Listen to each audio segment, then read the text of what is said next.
Bonjour à tous, bienvenue donc pour ce webinaire qui a pour thème le panorama des accords douaniers préférentiels récents et à venir. Donc je suis Claire Quesada, conseil en développement international à GREX, qui est donc le centre de commerce international de la Chambre de commerce de Grenoble.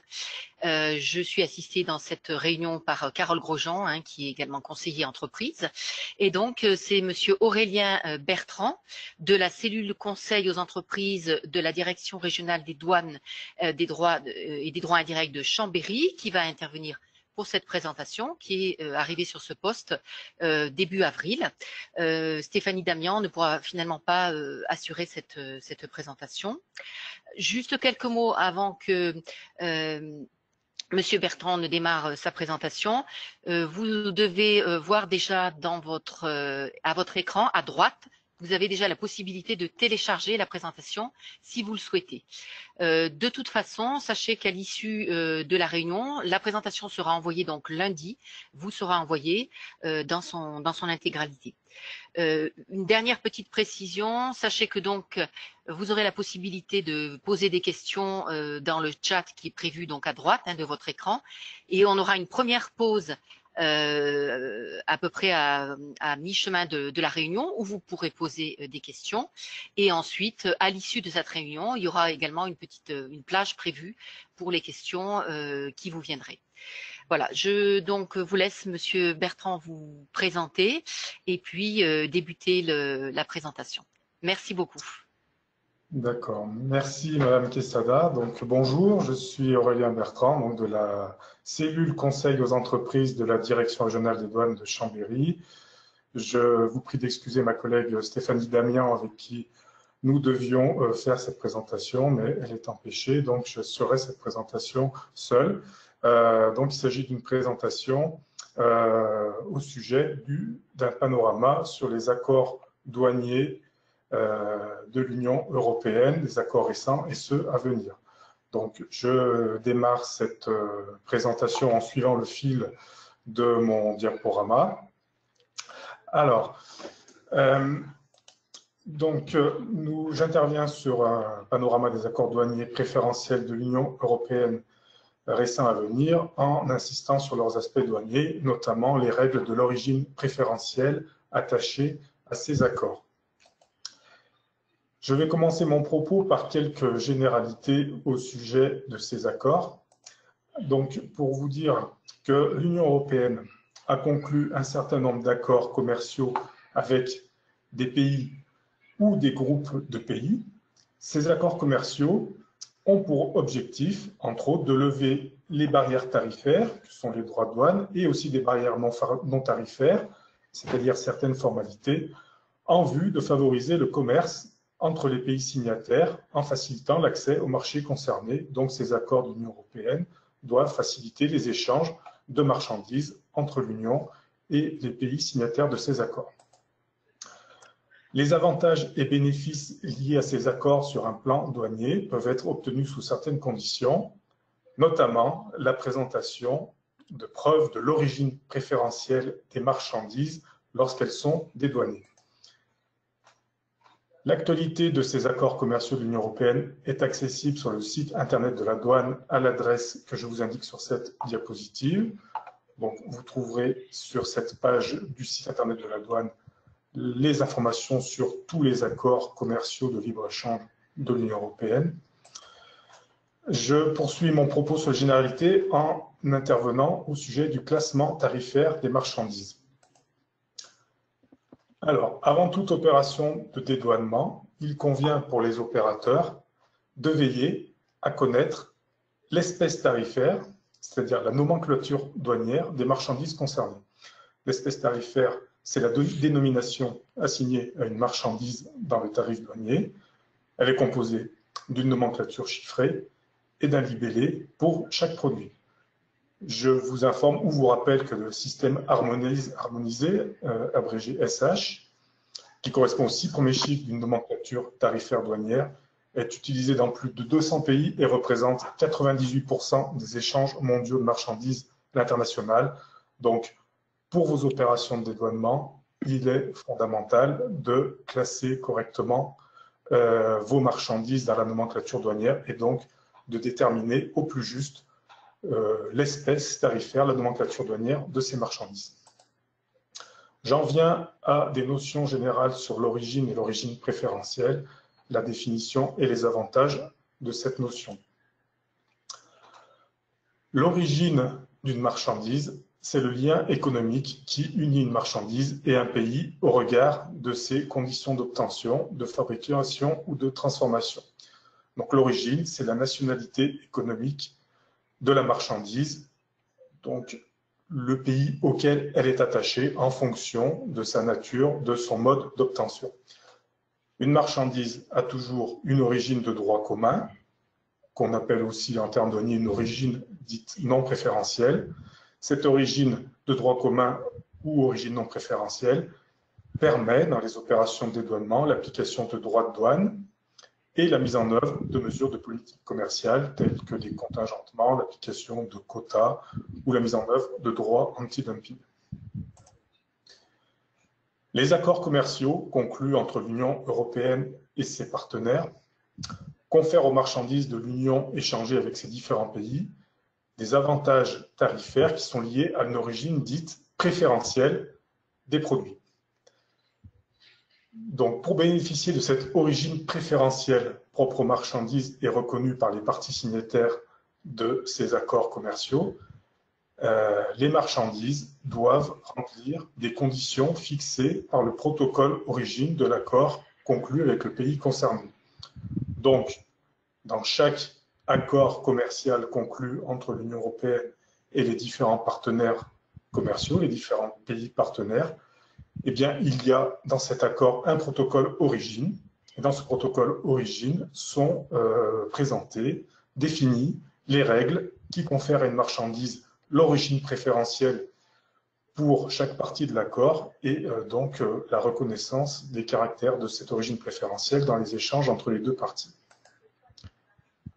Il appartient donc aux opérateurs, dans leurs opérations d'exportation, dans le cadre des accords de l'Union européenne, de vérifier que leurs marchandises respectent bien les règles d'origine préférentielle prévues dans ces différents accords avec les pays en question pour se prévaloir de cette origine préférentielle et bénéficier ainsi des avantages qui vont avec. Alors, ces avantages, justement, bien les marchandises ayant une origine préférentielle peuvent, dans le cadre des accords conclus entre l'Union et les pays tiers partenaires, bénéficier d'un traitement tarifaire préférentiel, c'est-à-dire de taux de droit de douane réduits ou nuls à l'importation dans les parties contractantes. Donc, si vous exportez une marchandise qui a l'origine préférentielle de l'Union européenne vers un pays partenaire signataire d'un accord, eh bien, à condition que cette marchandise respecte bien les caractères d'origine préférentielle, vous n'aurez pas de droits de douane ou des droits de douane réduits à payer à l'importation d'un pays partenaire. Donc, cette origine préférentielle d'une marchandise constitue, pour les opérateurs, un facteur de compétitivité à l'international. Les éléments qui permettent de déterminer si un produit peut bénéficier de l'origine préférentielle Union européenne donc sont repris, comme je vous le disais, dans chaque accord. Alors, il y a certaines constantes, néanmoins, chaque accord prévoit les règles d'origine préférentielle. Donc, pour pouvoir être réputé originaire de l'Union européenne ou du pays partenaire en cas des accords, le produit destiné à être exporté doit être obtenu soit entièrement dans un pays, dans une des parties de l'accord, soit obtenu par transformation ou ouvraison suffisante de toutes les matières non originaires du pays en question dans le processus de fabrication de ces produits. Donc, tous les accords de l'Union européenne prévoient une liste exhaustive de produits dits entièrement obtenus dans l'Union européenne ou l'autre partie contractante. Donc, je vous mets sur cette diapositive des exemples de produits entièrement obtenus. Donc, c'est une liste générique, mais la liste, même si toutes les listes de produits entièrement obtenus se ressemblent d'un accord à l'autre, chaque accord a bien sa propre liste de produits entièrement obtenus. Donc, par exemple, tous les produits du règne végétal récolté au sein d'une partie contractante à l'accord sont considérés comme originaires de cette partie, les animaux y étant élevés, etc., les produits y étant fabriqués, et toutes les marchandises fabriquées exclusivement à partir de produits originaires de cette partie à l'accord. Donc, toutes les relations préférentielles, tous les accords préférentiels de l'Union européenne prévoient que certaines opérations, en raison de leur importance mineure, ne confèrent jamais de caractère originaire à un produit. On parle là de transformation insuffisante. La liste de ces transformations insuffisantes est une liste exhaustive, également propre à chaque accord d'origine préférentielle. Donc, pour déterminer le caractère originaire ou non d'une marchandise, il convient de se référer au protocole origine de l'accord concerné par la relation commerciale que vous entretenez avec donc, les pays concernés. Alors, des exemples d'ouvraison ou transformation insuffisante. Je vous en ai mis une liste générique, mais là encore, la liste dépend de chaque accord. Donc, prenons un exemple. Vous recevez dans vos locaux une marchandise originaire d'un pays tiers. Vous faites de simples opérations de manutention, donc vous la déballez, vous la remballez dans votre carton. Eh bien, ces manipulations de base, destinées à assurer uniquement le stockage ou le transport dans d'autres conditions, sont considérées comme des transformations insuffisantes. Donc, ces manipulations ne conféreront pas à cette marchandise tierce un caractère communautaire et ne suffiront donc pas à donner une origine préférentielle Union européenne à ces marchandises venant d'un pays tiers. Chaque accord préférentiel contient aussi une liste des ouvraisons ou transformations suffisantes à réaliser sur les matières non originaires pour que le produit puisse acquérir l'origine préférentielle. Là aussi, en annexe de chaque protocole origine des accords préférentiels, cette liste des ouvraisons ou transformations suffisantes est indiquée. Donc, ces ouvraisons ou transformations suffisantes se définissent comme des critères de transformation applicables à des produits tiers pour leur donner, suite à ces ouvraisons, le caractère de produit originaire dans une des parties des accords considérés. Et donc, ces ouvraisons ou transformations, pour chaque accord, sont basées sur le classement tarifaire, donc la nomenclature douanière des marchandises que j'évoquais il y a quelques instants. Voilà. Donc, ces critères d'ouvraison ou transformation suffisantes concernent donc uniquement les matières, produits qui ne sont pas originaires d'une partie des accords pour la mise en œuvre de la fabrication des produits finis. Donc, ces règles de transformation suffisantes sont aussi appelées dans chaque accord règles de liste. Alors, ces règles de liste les plus communes sont celles que je vous indique sur cette diapositive. Elles varient d'un accord à l'autre, mais bon, voilà, ça dépend des accords, ça dépend du classement tarifaire des marchandises. En général, pour qu'une matière, un produit originaire d'un pays tiers puisse, suite à des transformations, acquérir le caractère communautaire, souvent, il faut qu'il y ait un changement de position tarifaire, un changement de nomenclature douanière dans le processus de transformation. Alors, j'attire votre attention sur le fait que toute matière achetée au sein de l'Union européenne n'a pas automatiquement l'origine préférentielle Union européenne, puisqu'elle peut avoir été importée depuis un pays tiers et dédouanée dans un pays de l'Union européenne. Le dédouanement confère à ce produit le statut douanier de marchandise de l'Union, mais pas une origine Union européenne.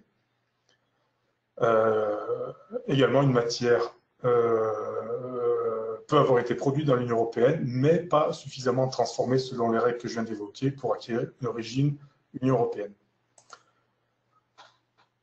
Alors, rapidement, je vous précise aussi que chaque accord préférentiel de l'Union européenne prévoit des tolérances dans l'incorporation de matières non originaires des parties de l'accord pour la constitution des produits finis.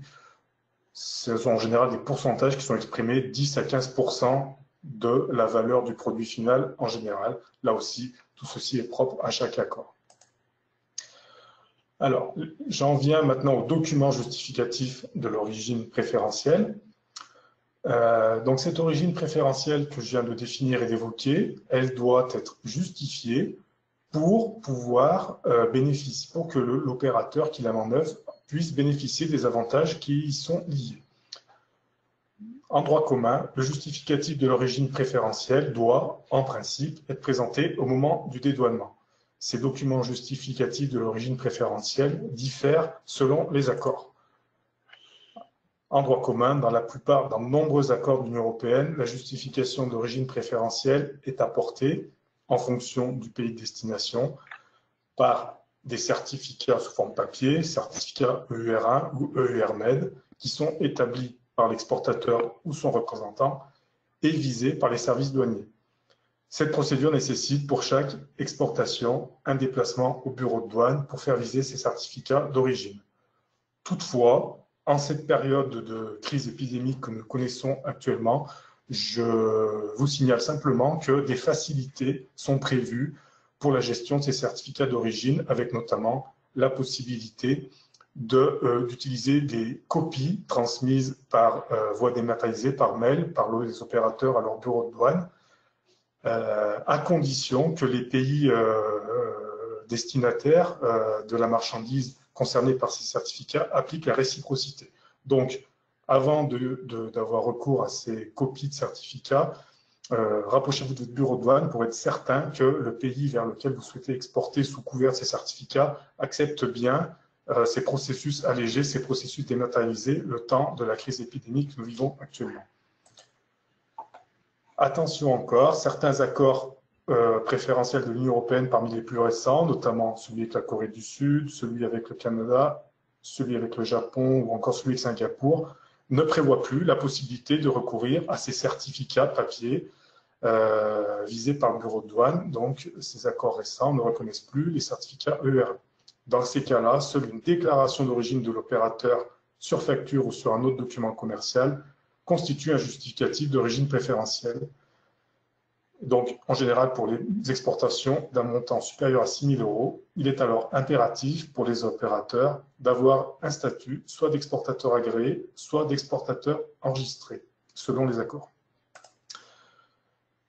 Ces accords commerciaux donc, prévoient pour la plupart que les exportations d'une valeur inférieure à 6 000 € peuvent être les marchandises couvertes par ces exportations peuvent bénéficier de l'origine préférentielle sur une simple déclaration d'origine sans autre formalité, déclaration établie par l'opérateur.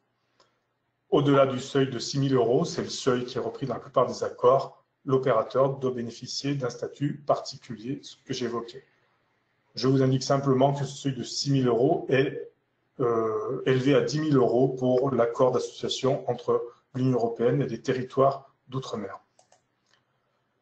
Alors, j'en viens au statut d'exportateur agréé. Donc, ce statut d'exportateur agréé est délivré par la douane et se traduit par un numéro d'autorisation unique délivré à tout exportateur.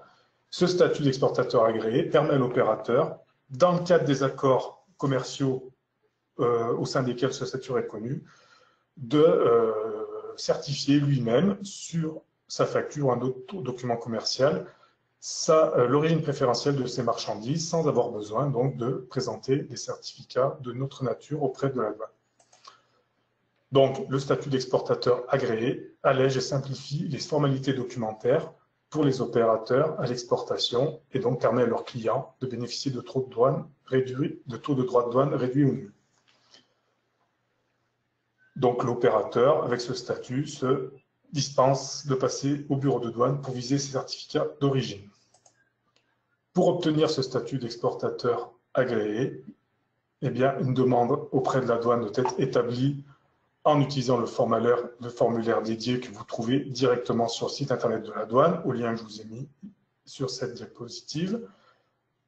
Voilà, vous tombez sur la page du site de la douane expliquant toute la démarche. Le formulaire se présente ainsi. Donc, vous décrivez la raison sociale de votre entreprise et les produits concernés par cette demande. Vous adressez cette demande de statut d'exportateur agréé au bureau de douane dont vous dépendez. Donc, votre demande est examinée et ensuite, une autorisation vous est délivrée et ce statut d'exportateur agréé est reconnu pour tout le territoire national, quel que soit le bureau de douane. Et la démarche, bien sûr, est gratuite. Autre statut, celui d'exportateur enregistré, qui va avec le système REX. Donc, ce statut d'exportateur enregistré, à l'instar du statut d'exportateur agréé, permet à l'opérateur, dans le cadre des accords commerciaux pour lesquels ce statut est reconnu, de certifier lui-même l'origine préférentielle de ses marchandises par le biais d'une attestation apposée sur la facture, un autre document commercial. Attention, donc on parle bien de deux statuts différents à ne pas confondre, statut d'exportateur enregistré et statut d'exportateur agréé.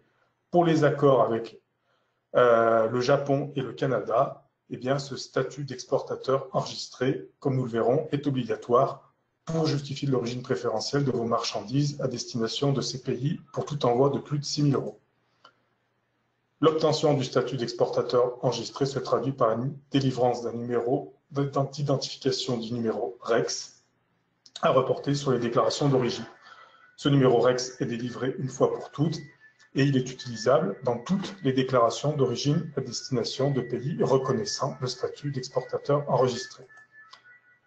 Pour obtenir le statut d'exportateur enregistré, les modalités sont à faire en ligne directement sur le site de la douane via le service en ligne Soprano Rex. Auparavant, il vous faut avoir ouvert un compte sur le site de la douane. Donc, je vous ai mis le lien sur la diapositive précédente pour accéder à la page de demande d'exportateur enregistré. Alors, je vous ai remis quelques diapositives vous montrant le cheminement pour faire cette demande en ligne d'exportateur enregistré d'inscription dans REX. Donc, vous avez différentes explications avant d'en arriver à la page concernant le formulaire à remplir en ligne. Une fois votre formulaire en ligne complété et validé par la douane, un numéro REX vous est attribué. C'est un numéro unique, valable pour l'ensemble des relations avec les pays reconnaissant le statut d'exportateur enregistré. Alors, à ce stade, nous en arrivons à un premier sondage. Donc, je vous pose une question. Oui. Alors, du coup, je vais effectivement, nous en sommes arrivés donc au premier sondage. Donc, la question qui vous est posée, les statuts d'exportateur agréé ou d'exportateur enregistré permettent à leurs détenteurs de se dispenser d'établir une déclaration d'exportation, de certifier l'origine préférentielle des marchandises, de valider eux-mêmes les UR1 ou encore de ne pas subir de contrôle douanier. Donc, à vos souris.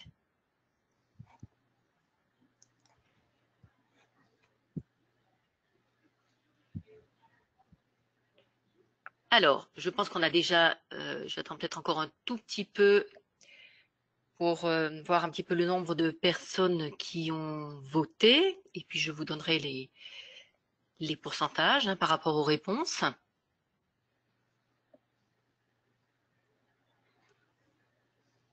Alors, donc, on va dire que par rapport aux résultats, nous avons 2% des personnes qui indiquent que ça permet donc de se dispenser d'établir une déclaration d'exportation. 87%, cela permet de certifier l'origine préférentielle des marchandises. 11% de valider eux-mêmes les EUR1. Alors, qu'en est-il donc, Monsieur Bertrand? Alors, donc, la bonne réponse, c'est que ces deux statuts, exportateur agréé et exportateur enregistré, permettent à l'opérateur, à leur détenteur, de certifier eux-mêmes l'origine préférentielle de leurs marchandises. Donc, c'était la seule bonne réponse. Si je reviens sur les autres propositions, donc les autres propositions ne sont pas valables. Les opérateurs doivent quand même faire des déclarations d'exportation. Valider les EUR1 eux-mêmes, ils ne le peuvent pas. Mais bon, ces deux statuts, EA et EE, permettent de certifier l'origine préférentielle des marchandises directement par une déclaration d'origine sur facture ou sur document commercial, comme je l'évoquais juste avant. Alors, je poursuis mon propos et j'en viens maintenant plus précisément à certains accords préférentiels de l'Union européenne mis en œuvre récemment ou qui le seront prochainement. Alors, d'abord, je vous mets quelques liens, notamment sur le site internet de la douane pour la liste des accords préférentiels contractés par l'Union européenne. Je vous renvoie également dans un deuxième lien à la Direction générale du commerce de la Commission européenne, la DG Trade, qui vous présente les différents accords, les accords les plus récents de l'Union européenne et ceux qui sont en cours de négociation via donc le lien que je vous ai mis sur cette page. Je vous précise aussi que la base de données d'accès au marché Market Access Database de la Commission européenne est accessible à tous les opérateurs et renseigne sur les droits de douane et sur les réglementations applicables à l'importation dans les pays concernés. Donc, préalablement à toute exportation, notamment vers les pays que nous évoquions, vous pouvez consulter sur cette base les droits de douane qui seront dus sur vos marchandises à l'importation dans les pays avec lesquels vous commercez. Donc, la page de Market Access Database sur le site de la Commission européenne se présente ainsi. J'en viens maintenant donc à évoquer l'accord économique et commercial global entre l'Union européenne et le Canada et son acronyme anglais CETA, Comprehensive and Economic Trade Agreement. Le CETA, l'accord économique entre l'Union européenne et le Canada, est entré en application provisoire le 21 septembre 2017. Il entrera en application de manière complète et définitive lorsque tous les parlements des États membres l'auront ratifié. La mise en œuvre de cet accord a conduit à la suppression de 98% des droits de douane qui existaient avant cet accord entre l'Union européenne et le Canada.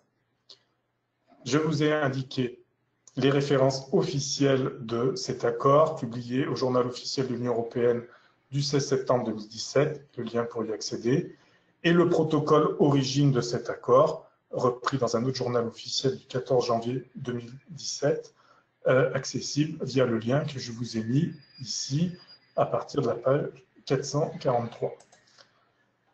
Donc, dans le cadre du CETA, les opérateurs de l'Union européenne peuvent, dans leurs exportations, attester eux-mêmes de l'origine préférentielle Union européenne de leurs marchandises par une déclaration d'origine sur facture, ceci sans statut particulier pour toutes les exportations d'un montant inférieur à 6 000 €.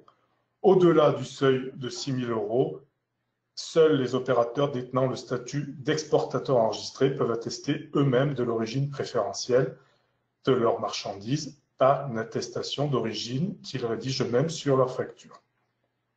Et ceci sans limitation de valeur à partir de ce seuil de 6 000 €.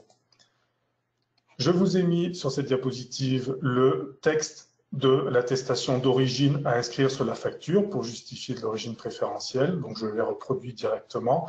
La phrase type qu'on va retrouver dans de nombreux accords, l'exportateur des produits visés par le présent document, autorisation douanière numéro, vous indiquez ici votre numéro d'exportateur enregistré au numéro REX, ou vous laissez en blanc si la valeur est inférieure à 6 000 €. L'exportateur déclare que, sauf indication claire du contraire, ces produits, donc ceux repris sur le document, ont l'origine préférentielle Union européenne, datée et signée. Voilà. Donc la première ligne, qui est entre parenthèses, concerne d'éventuels envois échelonnés, puisqu'il est possible d'échelonner, enfin d'avoir un justifié de l'origine préférentielle pour des envois échelonnés ou fractionnés. Je vous ai remis ici les notes explicatives de cette attestation telles qu'elles apparaissent dans le texte de l'accord. Alors, j'insiste sur le point numéro 2, où on explique que pour les exportateurs de l'Union européenne, dans les cas où la déclaration d'origine est remplie par un exportateur agréé ou enregistré, etc. Donc, c'est le texte officiel repris tel qu'il a été enregistré. On parle d'exportateur agréé ou enregistré, mais il s'agit bien, pour cet accord, de considérer que la déclaration d'origine est remplie par un exportateur enregistré uniquement. Exportateur agréé est resté dans le texte officiel, mais le statut d'exportateur agréé n'est pas reconnu dans le cadre du CETA, c'est uniquement le statut d'exportateur enregistré. Les certificats sur papier EUR1 que vous connaissez peut-être à viser au bureau de douane ne sont pas reconnus dans cet accord, dans le CETA, donc ils ne peuvent pas être utilisés dans le cadre du CETA pour attester de l'origine préférentielle des marchandises. Je vous ai mis quelques liens pour aller plus loin sur cet accord, notamment une foire aux questions sur cet accord sur le site de la douane, une autre foire aux questions en anglais sur le site de la DG Trade au sujet de cet accord, donc vous trouverez de nombreuses informations complémentaires via ces liens. L'actualité de l'accord Union-Canada est accessible également sur le site internet de la douane et sur le site de la DG Trade via les liens que je vous présente sur cette diapositive. J'en viens maintenant à l'accord de partenariat économique entre l'Union européenne et le Japon, un autre accord récemment signé et mis en œuvre par l'Union européenne. Cet accord est entré en vigueur le 1er février 2019, publié au journal officiel de l'Union L330 du 27 décembre 2018. Je vous ai remis le lien ici. Et donc, le protocole origine de cet accord pour les règles d'origine préférentielle est accessible via le lien que je vous indique ici, page 23 à 34, et aussi les annexes, page 636 à 688, via ce lien. Donc, le texte officiel tel qu'il apparaît à l'Union européenne se présente ainsi. Alors, à l'instar de ce qui se pratique pour l'accord entre l'Union européenne et le Canada, eh bien, concernant l'accord entre l'Union et le Japon, tous les opérateurs peuvent attester de l'origine préférentielle par une déclaration d'origine sur facture sans statut particulier pour les exportations de moins de 6 000 €. Et pour les exportations de plus de 6 000 €, il est obligatoire de détenir le statut d'exportateur enregistré, donc comme pour le Canada, pour attester de l'origine préférentielle dans les exportations vers le Japon. Le texte de l'attestation d'origine est le suivant. Donc, il ressemble à celui mis en œuvre pour l'accord avec le Canada. Simplement, pour l'accord avec le Japon, une ligne supplémentaire à rajouter, ce sont les critères d'origine appliqués. Alors, je passe aux notes.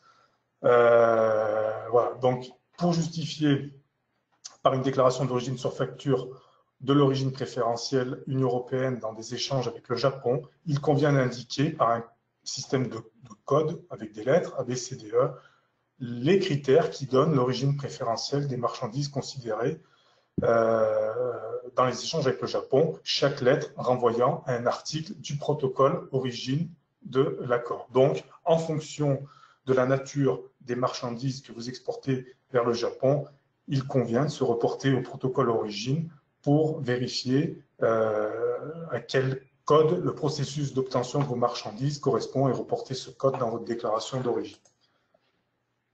L'accord avec le Japon ne prévoit pas, ne reconnaît pas non plus la validité des certificats EUR1 pour attester de l'origine préférentielle.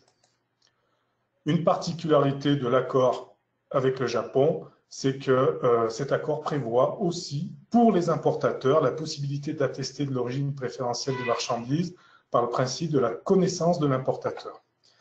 Cette connaissance de l'importateur doit être fondée sur des informations démontrant que le produit est originaire et satisfait aux exigences de l'accord.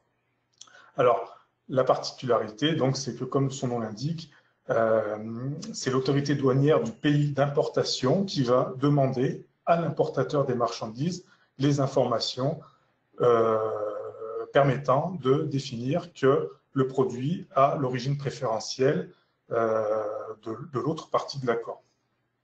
Donc, ces informations sont la description du processus de production, la valeur des matières originaires et non originaires entrant dans la composition du produit et le code douanier de toutes les matières non originaires. Donc, ça impose de fait pour l'importateur d'obtenir de l'exportateur des marchandises des informations sur la nature de ces marchandises, sur leur processus de fabrication, pour pouvoir les communiquer aux autorités douanières du pays d'importation lorsque c'est ce principe de connaissance de l'importateur qui est utilisé pour la justification de l'origine préférentielle des marchandises. Donc, je vous ai remis également quelques liens sur cet accord Union européenne-Japon, notamment des foires aux questions assez détaillées sur le site de la douane et sur le site de la DG Trade. Et donc une actualité concernant ces deux accords, accessibles là aussi sur les deux sites, douane française et sur le site de la DG Trade de la Commission européenne, avec des informations assez détaillées. Beaucoup sont en anglais, mais il y a beaucoup d'informations pratiques qui peuvent être utiles aux opérateurs. Donc, à ce stade, je pense qu'on va passer à quelques questions, si vous en avez. Tout à fait. Donc, je vous remercie, Monsieur Bertrand, pour cette première partie de présentation qui était très claire. Alors, je vais effectivement lire les questions que nous avons reçues. On en a une qui concerne plus particulièrement le Vietnam. Donc, celle-là, on la traitera peut-être une fois que vous aurez présenté l'accord UE-Vietnam. Alors, la première question, on me demande simplement si les personnes qui suivent le webinaire vont recevoir par la présentation. Donc, effectivement, on va vous l'envoyer par courriel. Alors, ensuite, une question, je pense que vous pourrez y répondre quand même rapidement parce que vous êtes quand même, vous avez bien expliqué. La question est, alors c'était un petit peu au début de la présentation, je n'ai pas bien compris la différence entre l'exportateur agréé et l'exportateur enregistré. Alors, je regarde si, voilà. Alors, est-ce que vous pouvez juste redire rapidement, parce qu'en fait, on voit bien que c'est en lien avec le type d'accord, mais redire peut-être très brièvement la différence entre exportateur, statut d'exportateur agréé et exportateur enregistré. Donc, il s'agit de deux statuts délivrés par les autorités douanières, mais qui sont différents. La principale différence, c'est que le statut d'exportateur enregistré, et qui est plus récent, permet de la délivrance d'un numéro direct, ce qui est repris dans une base de données électronique, ce qui n'est pas le cas du statut d'exportateur agréé qui est plus ancien dans sa conception. Donc, il s'agit de deux statuts différents, mais en fonction des accords signés par l'Union européenne, ceux que j'évoque aujourd'hui et d'autres, eh bien, les accords reconnaissent soit le statut d'exportateur agréé, soit le statut d'exportateur enregistré dans leur texte pour justifier de l'origine préférentielle d'une marchandise. Donc, ce sont bien deux statuts différents qui ont la même finalité, c'est-à-dire permettre à l'opérateur d'attester lui-même de l'origine préférentielle de ses marchandises, mais en fonction de l'accord commercial considéré et donc du pays vers lequel vous allez exporter, eh bien, vous aurez à utiliser soit l'un, soit l'autre. D'ailleurs, rien ne vous empêche d'avoir les deux statuts selon vos flux de marchandises. Voilà. Donc, le statut d'exportateur agréé est plus historique, on va dire, mais avec l'évolution des systèmes d'information, de communication, on est passé, l'évolution, c'est d'aller vers ce statut d'exportateur enregistré qui permet un enregistrement dans une base de données électronique. Et d'ailleurs, comme on le verra un peu plus loin, la plupart des nouveaux accords, ceux signés récemment ou ceux qui sont en cours de négociation, tendent à privilégier ce statut d'exportateur enregistré qui va progressivement s'imposer comme le statut de référence, mais les accords signés de manière plus ancienne reconnaissent encore à ce stade le statut d'exportateur agréé. D'accord. Alors, je vois qu'il y a d'autres questions qui sont arrivées. Alors, une question qui m'est posée, enfin qui vous est posée. Quel document ou quelle démarche la douane demande-t-elle pour valider la demande d'exportateur agréé? Et puis, alors peut-être là-dessus, j'ai une question complémentaire, mais allez-y. Si vous pouvez répondre à cette question, Monsieur Bertrand, déjà, s'il vous plaît. Donc, le statut d'exportateur agréé ou celui d'exportateur enregistré d'ailleurs, au départ, ce sont donc les opérateurs qui le demandent auprès de la douane. Donc, il y a un petit dossier à monter où on va demander essentiellement la nature des marchandises que l'opérateur commercialise, leur processus de fabrication et surtout, on va s'assurer que l'opérateur conserve bien les justificatifs concernant la production de sa marchandise, qu'il les conserve bien dans ses systèmes d'information, de manière à ce que des contrôles puissent éventuellement être opérés auprès de l'opérateur, alors au moment du dédouanement, mais aussi surtout a posteriori. Donc, ce qui va être important quand vous faites votre demande d'exportateur agréé, c'est la description du processus de fabrication de vos marchandises. Y a-t-il des marchandises non originaires de l'Union qui rentrent en jeu dans la fabrication de ces marchandises? Et surtout, comment vous conservez, quels sont les justificatifs que vous avez sur les processus de fabrication et comment vous les conservez, comment vous pouvez les mettre à disposition des autorités douanières s'il y a besoin de faire des contrôles. D'accord, très bien. Alors, j'ai une autre question, parce qu'il y a beaucoup de questions qui arrivent. On va peut-être pas pouvoir toutes les traiter tout de suite. Alors, j'ai une autre question. Concernant le statut d'exportateur enregistré, pourquoi la manière de certifier les origines sur les factures est-elle différente? Pourquoi les manières de certifier du coup les origines sur les factures sont-elles différentes en fonction du pays de destination? Alors, le statut d'exportateur enregistré, c'est un statut qui est général, mais les modes d'attestation, ils sont bien propres à chaque accord. Donc, en fonction des négociations qui ont eu lieu entre l'Union européenne et les pays partenaires, il peut y avoir des similitudes, mais aussi quelques différences. Ça tient à la nature des relations commerciales, à la nature des négociations entre l'Union et les pays partenaires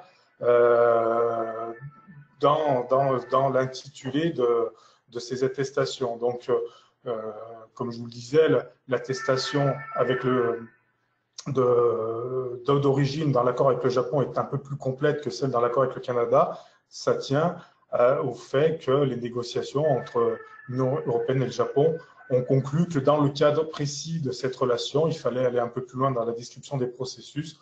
Donc, même si le statut d'exportateur enregistré, le numéro REX, est général et attribué une fois pour toutes à l'opérateur pour toutes les relations, tous les accords qui reconnaissent ce statut, eh bien, l'attestation en elle-même, les critères, eux, sont propres à chaque accord et donc découlent de ce fait de la négociation et du texte final de chacun de ces accords.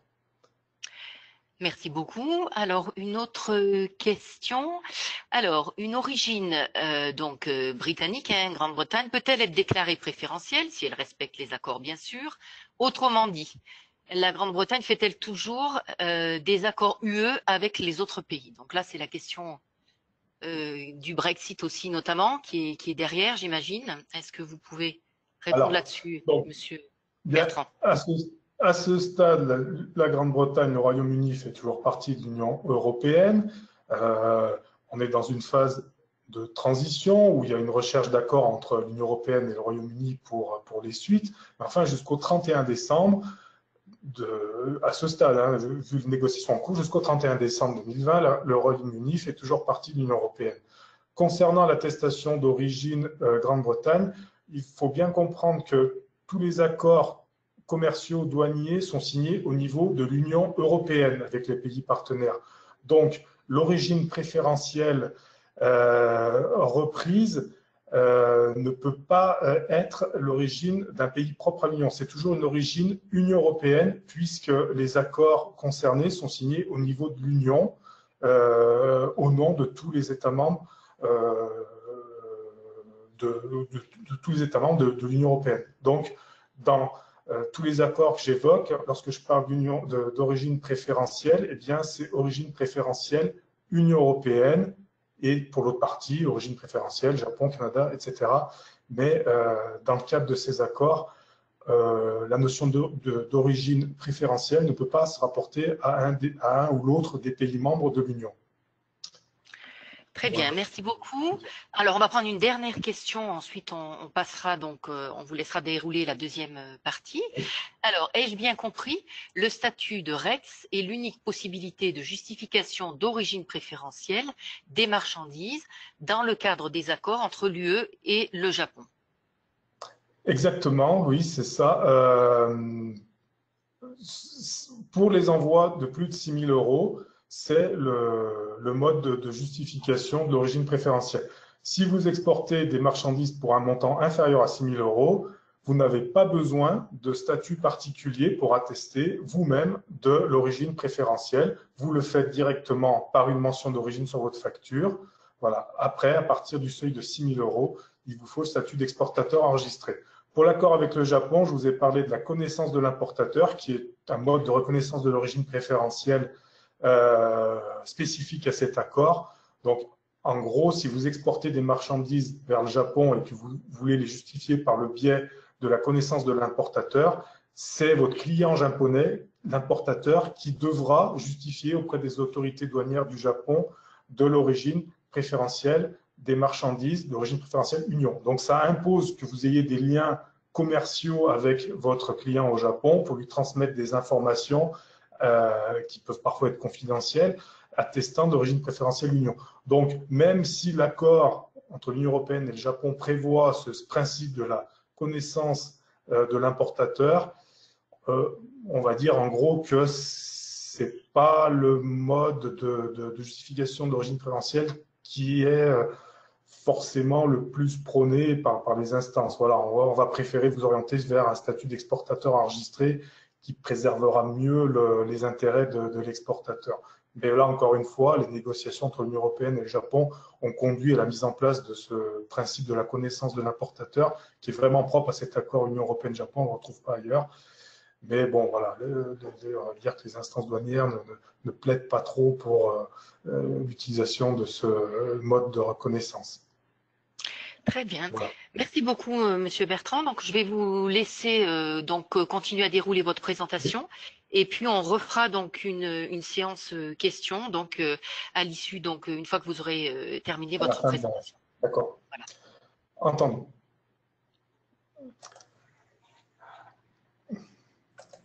Alors, je reprends donc le fil des différents accords préférentiels de l'Union européenne que j'évoquais. J'en viens à évoquer l'accord de libre-échange entre l'Union européenne et Singapour. Cet accord est entré en vigueur le 21 novembre 2019. Je vous indique une nouvelle fois sur cette diapositive ces références officielles, journal officiel de l'Union du 14 novembre 2019. Et donc le protocole origine, le protocole sur les règles d'origine, qui est repris dans ce journal officiel à partir de la page 659.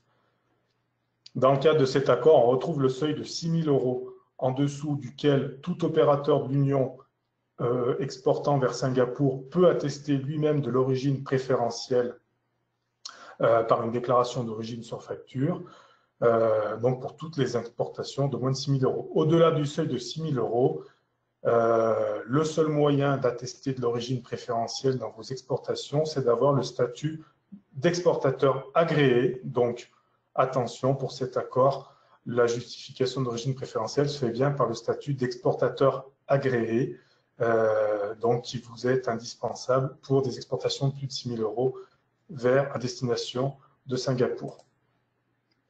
Je vous indique la déclaration d'origine préférentielle. Voilà, ces déclarations d'origine préférentielle que vous indiquez, que vous reportez sur vos factures pour justifier de l'origine préférentielle de vos marchandises, bon, vous voyez qu'elles se ressemblent toutes d'un accord à l'autre, mais comme je le disais il y a quelques instants, chaque accord découle de ses propres négociations entre l'Union et la partie contractante, et donc il peut y avoir quelques petites différences, et en tout cas, chaque déclaration d'origine, chaque protocole d'origine de chaque accord indique sa déclaration d'origine à reproduire mot pour mot. Voilà, si vous exportez vers différents produits, ne copiez pas la déclaration d'origine préférentielle d'un accord vers un pays d'un autre accord. Voilà, les déclarations d'origine sont parfois un petit peu différentes. L'accord entre l'Union européenne et Singapour ne reconnaît pas, lui non plus, la possibilité d'utiliser des certificats EUR1 pour justifier de l'origine préférentielle.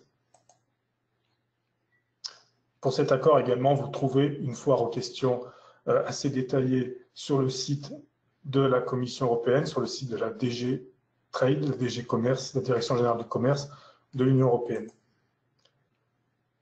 Je vous ai mis toujours, pareil, quelques liens pour vous renvoyer vers les contenus et l'actualité de cet accord entre l'Union européenne et Singapour, à la fois sur le site de la douane et sur le site de la Commission européenne.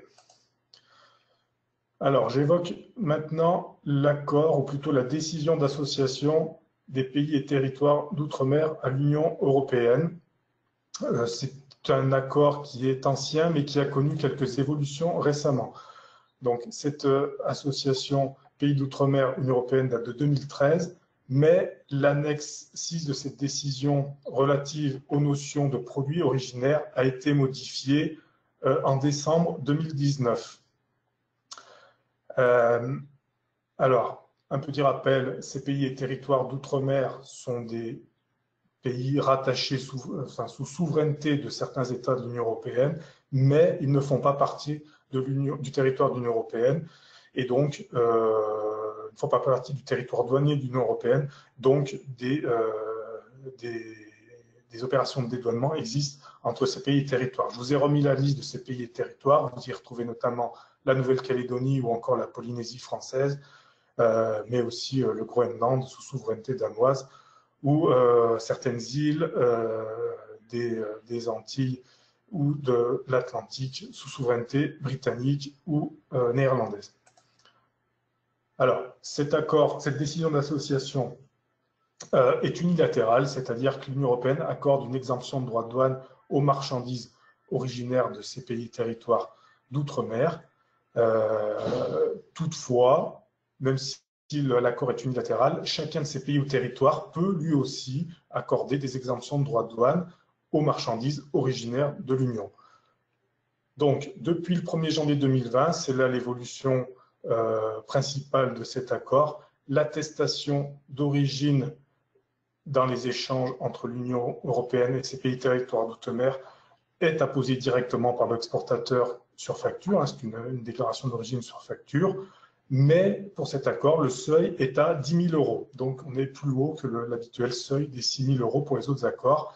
Et au-delà du seuil de 10 000 €, eh bien, les opérateurs doivent avoir le statut d'exportateur enregistré, donc avoir un numéro REX pour attester de l'origine préférentielle dans leurs échanges avec ces pays et territoires. Donc, c'est là une évolution importante depuis le début de l'année.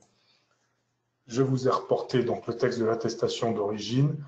Donc, comme pour les autres accords, hein, on retrouve à peu près les mêmes éléments, quelques similitudes. Donc, les notes explicatives de cette attestation d'origine, je ne m'attarde pas trop. Et donc, eh bien, avec cette évolution concernant cet accord entre les pays territoires d'outre-mer et l'Union européenne, désormais, les certificats EER1 ne sont plus reconnus dans les échanges avec ces pays et territoires. Donc, l'actualité de ces pays et territoires, vous la trouvez sur le site internet de la douane et aussi sur le site internet de la Direction générale taxation et union douanière, la DG Tax Sud de la Commission européenne.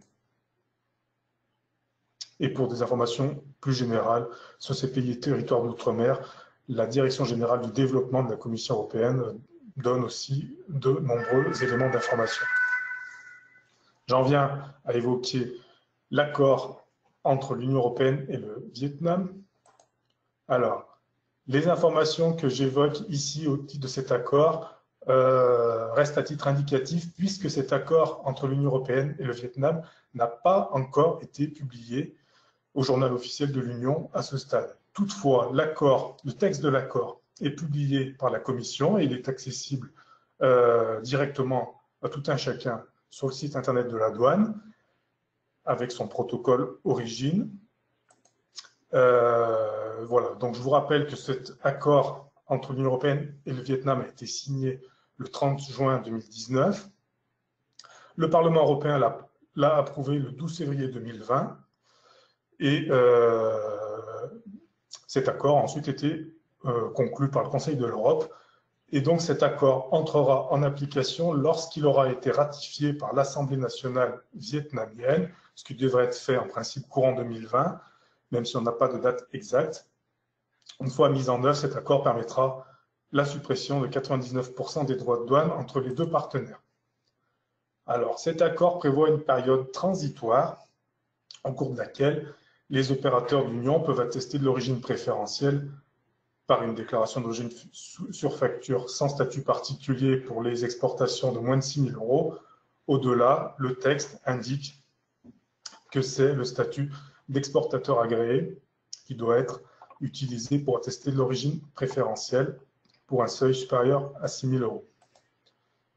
Donc, le texte de la déclaration d'origine préférentielle, je vous l'ai reproduit ici avec ses notes explicatives. À ce stade, l'accord prévoit la possibilité d'utiliser des certificats d'origine EUR1 dans le cadre de la certification d'origine préférentielle dans le cadre de cet accord Union européenne-Vietnam. Attention toutefois, j'attire votre attention sur d'importantes évolutions envisagées dans le cadre de cet accord. La période transitoire que j'évoquais prendra fin le 30 juin 2020 et à cette date, il est prévu que c'est le système REX qui doit être déployé. Donc, la justification de l'origine préférentielle pour les exportations de plus de 6 000 € dans le cadre de l'accord entre l'Union et le Vietnam sera basée sur une attestation d'origine pour les opérateurs ayant statut d'exportateur enregistré. Voilà. Donc, la particularité de cet accord Union européenne-Vietnam, c'est qu'on était parti sur un dispositif prévoyant l'attestation d'origine pour les exportateurs agréés, mais avec l'évolution dans le temps donc la fin de cette période transitoire qui était évoquée, on va passer à un statut d'exportateur enregistré. Donc, c'est les informations qu'on a à ce niveau-là, mais quand cet accord entrera en vigueur, il est fort probable que la justification d'origine préférentielle ne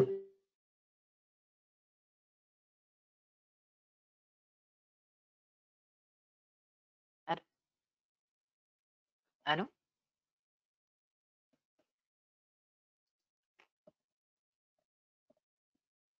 Allô? Allô? Alors, bonjour à tous, nous avons une Oui. coupure de son chez Monsieur Damian. Si Monsieur Damian veut bien reprendre au début de la slide 95. Voilà, je pense que Monsieur Damian, nous vous entendons à nouveau. C'est tout bon. Merci. Merci, Carole. Alors, bon, donc voilà, j'évoquais cette particularité de l'accord Union européenne-Vietnam et cette évolution à venir vers l'utilisation du statut d'exportateur enregistré. Voilà, donc je vous ai mis quelques liens aussi concernant cet accord donc, qui a été signé mais qui est en cours de ratification, notamment par la partie vietnamienne. Donc l'actualité, vous la retrouverez sur le site internet de la douane et sur le site internet de la Commission.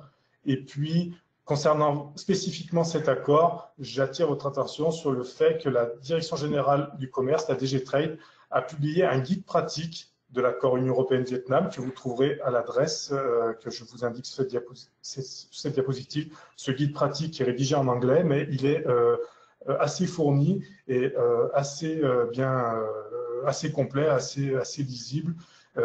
Donc, il vous détaillera tous ces éléments, notamment que je viens d'évoquer sur les règles d'origine et sur la partie réglementation douanière, règles d'origine entre l'Union européenne et le Vietnam.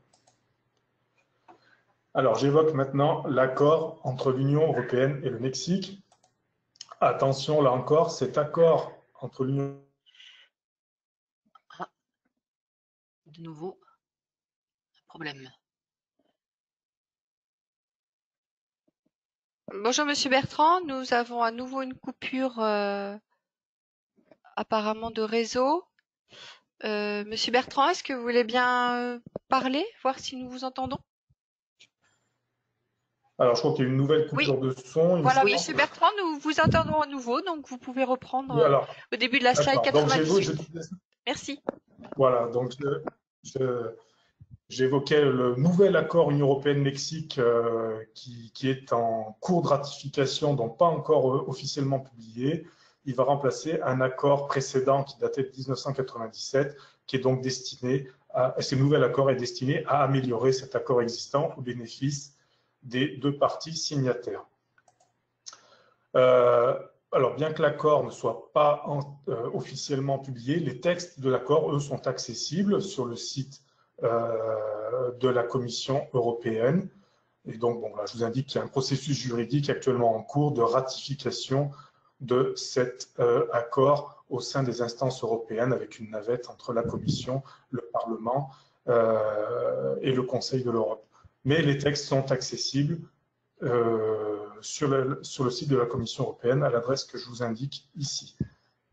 Alors, les textes prévoient, eh bien, comme pour le Canada ou le Japon, que l'origine préférentielle, dans le cadre de ces échanges Union européenne-Mexique, peut être attestée directement par l'opérateur par une déclaration d'origine sur facture pour les exportations de moins de 6 000 €. Au-delà du seuil de 6 000 €, c'est le statut d'exportateur enregistré, donc le numéro REX, qui servira de support pour la justification de l'origine préférentielle par une attestation d'origine sur facture.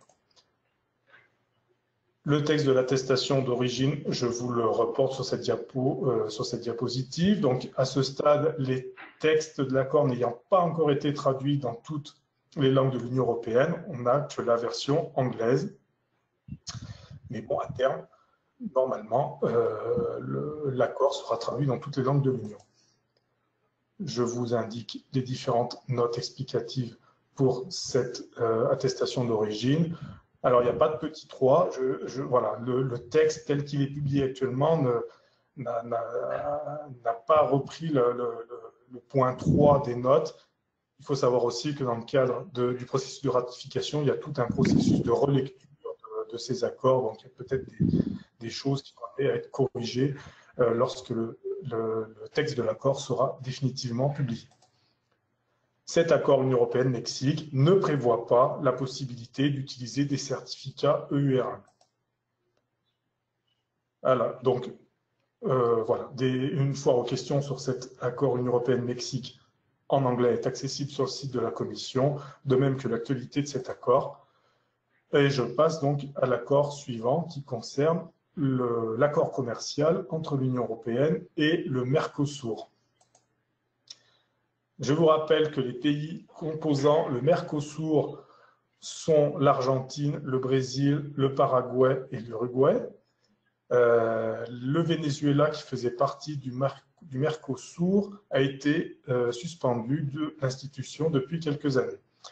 Là aussi, attention, cet accord entre l'Union européenne et le Mercosur n'a pas été définitivement adopté ni publié au journal officiel de l'Union. Donc, je vous donne quelques informations à titre indicatif. L'accord de principe entre les deux parties, Union européenne et Mercosur, a été trouvé le 28 juin 2019. L'accord doit abolir la majorité des barrières tarifaires, comme la plupart des autres accords de l'Union européenne. La date d'entrée en vigueur n'est pas prévue à ce stade. Voilà, on est dans un processus de vérification juridique du contenu de l'accord par les deux parties. Donc, voilà, au niveau européen, les processus juridiques de ratification sont en cours entre la Commission, le Conseil et le Parlement. Les textes tels qu'ils sont accessibles pour cet accord, bien que non définitif, prévoient là aussi une possibilité d'attestation d'origine sur facture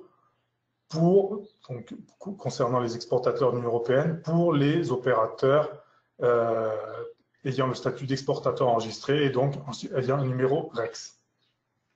L'accord prévoit la possibilité pour tout opérateur sans statut particulier d'attester directement d'origine préférentielle par une attestation sur facture pour les exportations inférieures à un seuil qui n'est pas déterminé à ce stade dans le texte de l'accord. Donc, on peut penser que l'Union européenne va proposer un seuil de 6 000 €, puisque c'est le seuil qu'on trouve dans la plupart des autres accords. Quoi qu'il en soit, chaque partie doit informer l'autre de la valeur de ce seuil en dessous duquel l'attestation d'origine préférentielle pourra se faire directement sans statut particulier. Le texte de l'attestation d'origine, lui, il est déjà prévu dans les textes tels qu'ils sont mis à la disposition du public sur le site de la Commission. Alors, je les ai reproduits ici. Donc, bon, une partie est déjà traduite en français. En revanche, les notes d'explication, elles, n'ont pas été traduites à ce stade. Alors, il faut noter aussi que dans le cadre de cet accord, pendant une période de transition de 5 ans au maximum, les opérateurs côté Mercosur seulement, ça ne concerne pas les opérateurs européens, les opérateurs du Mercosur pourront utiliser un certificat d'origine spécifique pour attester de l'origine préférentielle de leurs produits, un certificat d'origine donc sur papier. Les modalités d'émission de ce certificat devront préalablement être transmises par le Mercosur à la Commission européenne. La période de transition est prévue pour 5 ans. À l'issue de ces périodes de 5 ans, donc, il faudra que les opérateurs du Mercosur aient un système équivalent à REX pour attester de l'origine préférentielle de leurs produits. Alors, donc, je vous ai mis quelques liens une fois aux questions et l'actualité de cet accord auquel vous pouvez accéder sur le site de la Commission européenne. Alors, j'évoque maintenant l'accord commercial entre l'Union européenne et l'Australie. Voilà, rapidement, pour vous dire que des négociations sont en cours entre l'Union européenne et l'Australie depuis 2 ans pour arriver à un accord commercial global visant à supprimer les barrières au commerce entre ces deux partenaires. Et en principe, en tout cas l'Union européenne l'a proposé, pour l'application des règles d'origine, un principe de déclaration de l'origine sur facture par l'exportateur devrait être la base pour la reconnaissance de l'origine préférentielle. Donc vraisemblablement, ce sera le statut d'exportateur enregistré, le système REX, qui servira pour justifier de l'origine préférentielle dans cet accord à venir entre l'Union européenne et l'Australie. Il n'y a pas d'entrée en vigueur pour cet accord fixé à ce stade, mais une actualité sur cet accord est disponible sur le site de la Commission européenne à l'adresse que je vous rapporte ici. Alors, concernant l'accord entre l'Union européenne et la Nouvelle-Zélande, eh bien, c'est un peu la même chose que pour l'Australie. Des négociations sont en cours depuis 2 ans en vue de parvenir à un accord commercial global entre l'Union européenne et l'Australie. Cet accord devrait réduire les barrières commerciales entre les deux parties, ce qui permettra aux entreprises européennes d'intervenir en Nouvelle-Zélande sur un pied d'égalité avec les entreprises de pays ayant déjà des accords commerciaux avec la Nouvelle-Zélande. Là aussi, pour ce futur accord, l'Union européenne a proposé un système de reconnaissance de l'origine préférentielle sur facture. Donc là aussi, on s'achemine vers la mise en œuvre du statut d'exportateur enregistré pour justifier de l'origine préférentielle dans les futures relations Union européenne-Nouvelle-Zélande. La date d'entrée en vigueur de cet accord n'est pas fixée non plus à ce stade. Les négociations se poursuivent pour fixer le texte de cet accord. L'actualité donc, de cet accord est accessible également sur le site de la Commission européenne. Alors, après avoir évoqué ces différents accords entre l'Union européenne et les pays, enfin, ces différents accords les plus récents et ceux à venir, on arrive à un deuxième sondage. Voilà. Donc, alors, merci pour cette présentation de nouveau. Alors, le deuxième sondage. Donc, je veux exporter à Singapour des marchandises d'un montant de 8 000 €. Pour cela, je dois avoir le statut d'exportateur agréé, avoir le statut d'exportateur enregistré, donc REX. En dessous du seuil de 10 000, je n'ai besoin d'aucun de ces statuts. Et enfin, accompagner ma déclaration d'un certificat d'origine EUR1. À vos souris.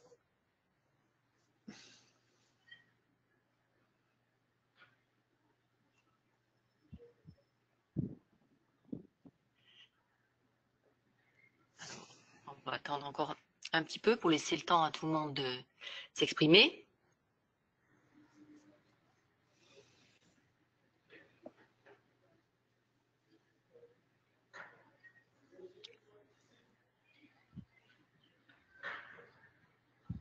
Alors, donc, nous avons 50% des personnes qui répondent avoir le statut d'exportateur agréé, 30% avoir le statut d'exportateur enregistré, 12% qui prennent l'option en dessous du seuil de 10 000 €, je n'ai besoin d'aucun de ces statuts, et 8% accompagner ma déclaration d'un certificat d'origine EUR1.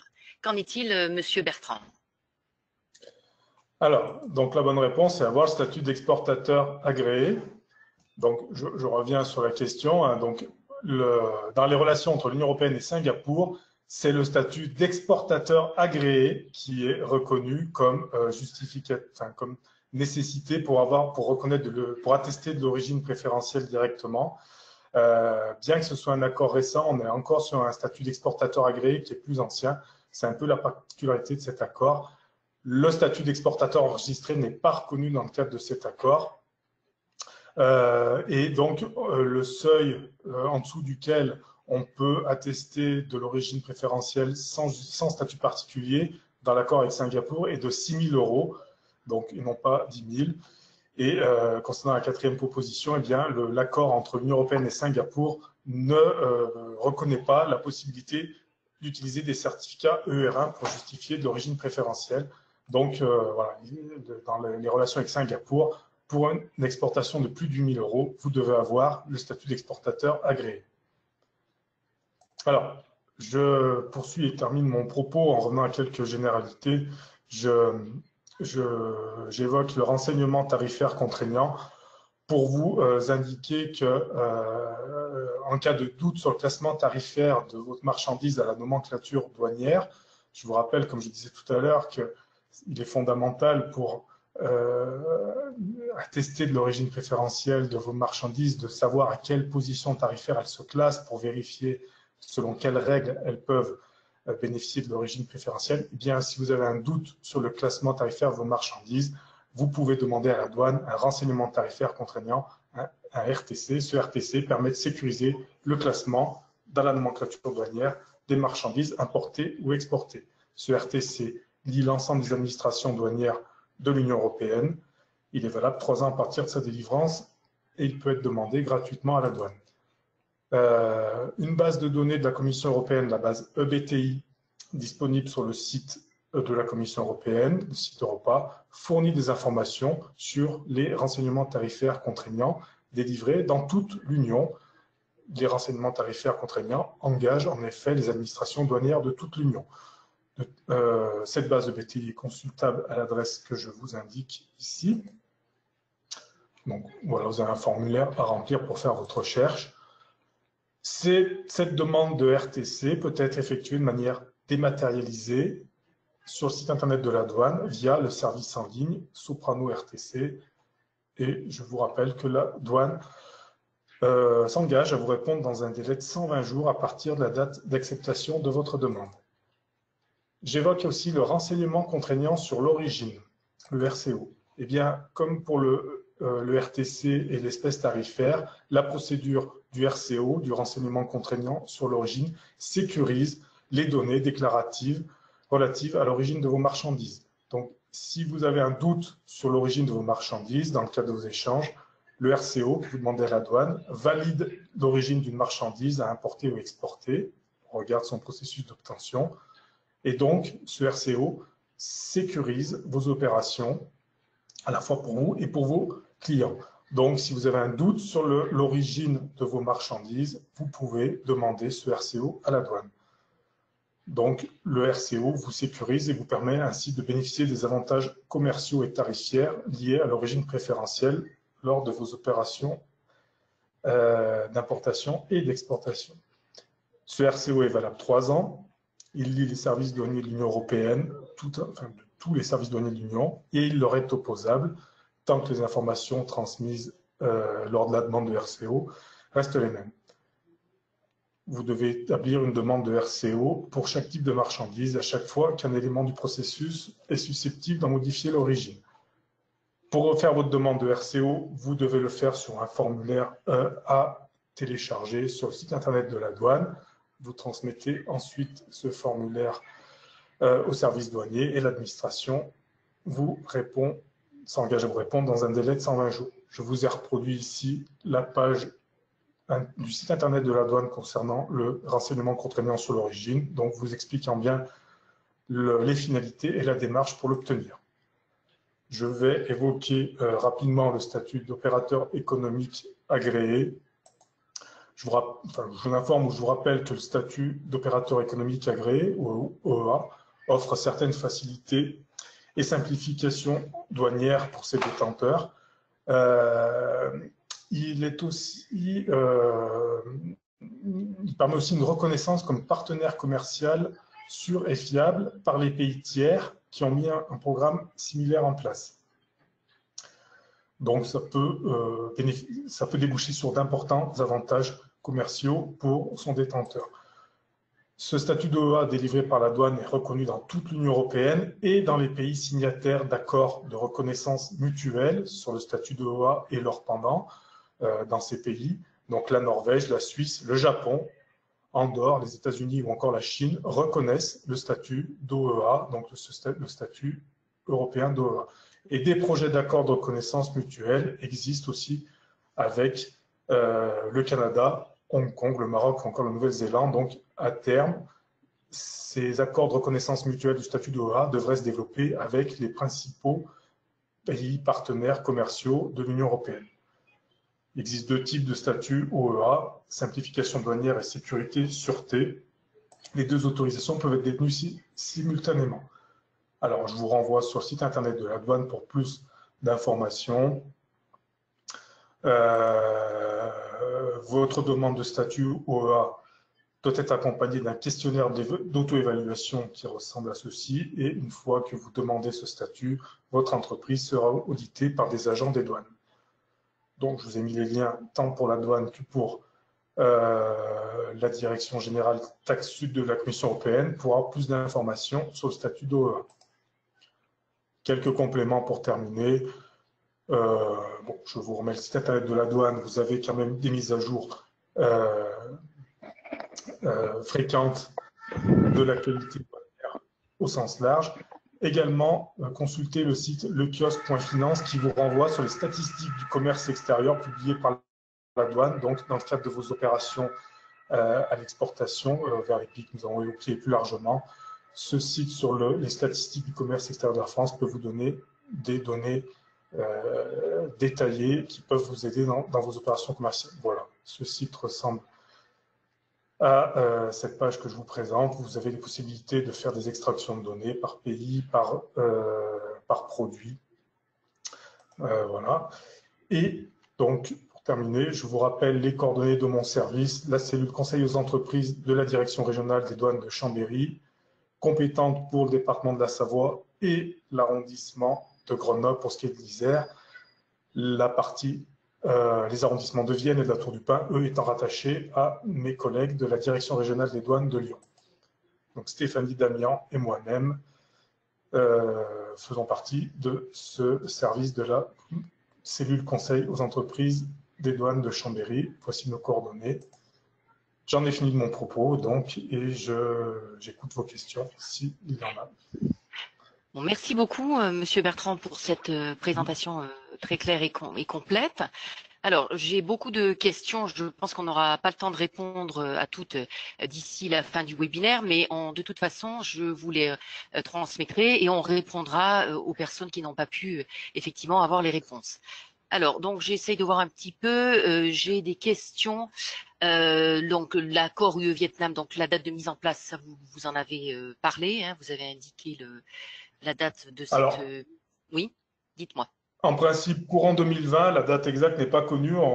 Voilà, l'actualité, c'est que on attend une ratification de l'accord par l'Assemblée nationale vietnamienne. Donc, le processus de ratification côté européen est achevé, mais c'est du côté de l'autre partie qu'on attend la ratification pour la mise en place effective de cet accord. Très bien.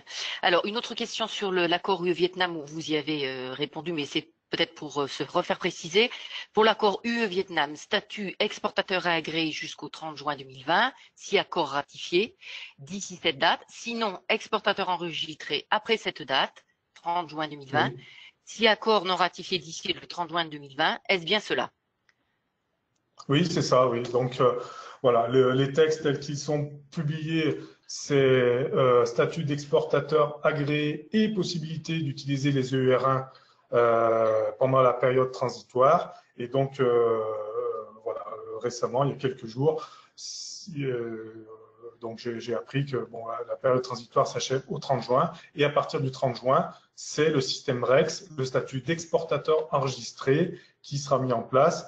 N'ayant pas plus d'informations sur la ratification de l'accord, il est fort probable que lorsque l'accord sera pleinement ratifié et applicable, il faudra avoir le statut d'exportateur enregistré, donc un numéro REX, pour attester de l'origine préférentielle dans le cadre de cet accord entre l'Union européenne et le Vietnam.